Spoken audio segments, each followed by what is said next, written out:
We have Mahwish from the U.S. Is the civil divorce or a divorce in writing considered to be valid? Jazakumullahu khairan. Wa jazakum. So, Mahwish from the U.S. says, what's the ruling on civil divorce and writing divorce in a paper? These are two different issues.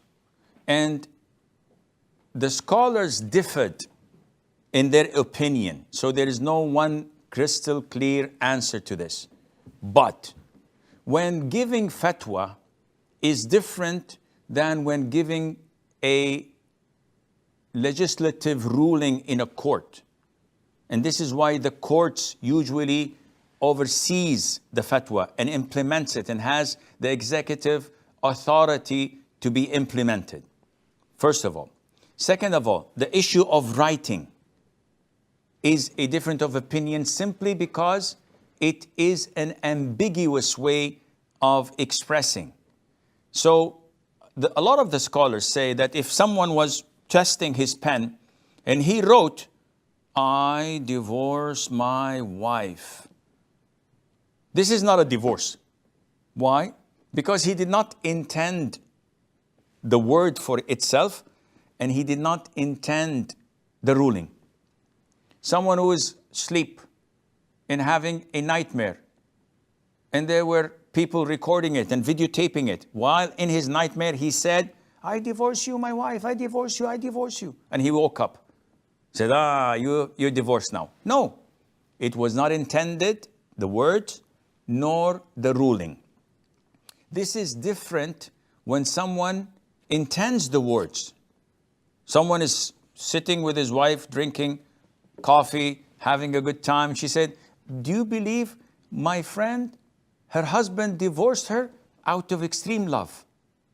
How crazy is that?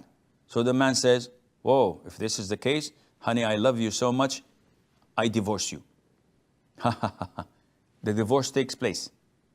Shaykh, I didn't intend the ruling, but you intended the word for itself. So the divorce takes place.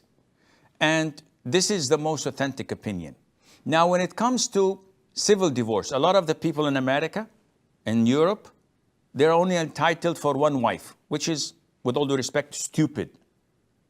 Because such civil laws limit the man to marry one woman, but he can have 10 girlfriends, no problem. Islam is not like that.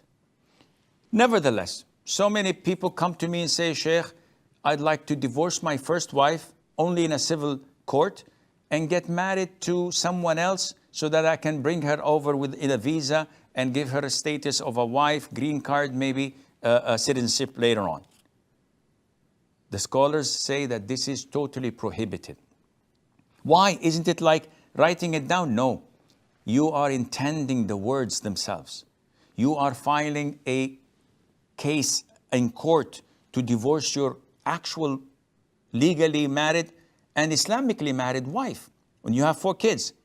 And after you get the divorce papers, if you don't have prenup, she has all the right to sue you for half of your property according to the man-made kafir laws. And you would have so many things not in place, such as inheritance. So this is mocking Allah's religion. And for what? For bringing someone else from out of the country to get married to her legally? This is playing around. You want to divorce your first wife? Divorce her both Islamically and civilly in court. Then you can reconcile with her later on. 1 down, 2 divorces to go. Or you can let her go but not play like this with divorce.